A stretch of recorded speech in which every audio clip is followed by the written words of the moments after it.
The world to come. When we step back into eschatology proper, we must admit that as the final kingdom of God in which we will participate fully is entirely beyond our comprehension, we can only sketch out in general terms what the world to come will be like, and that we take our cue of our thinking from the person of Christ. The first thing that we need to emphasize again is that whatever form of the eschatological kingdom takes, it will be an embodied kingdom.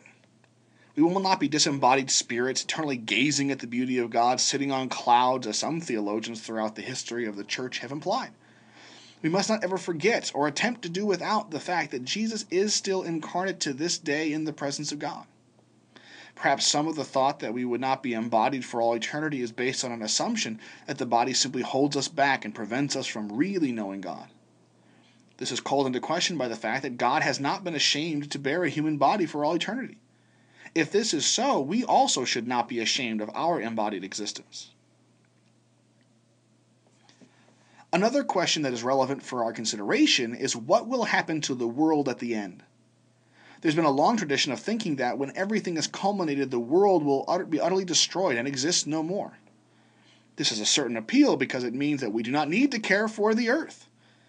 However, the major teaching in the New Testament is that the world will be recreated and established on a more firm foundation. This should not surprise us as it parallels the recreation of the body.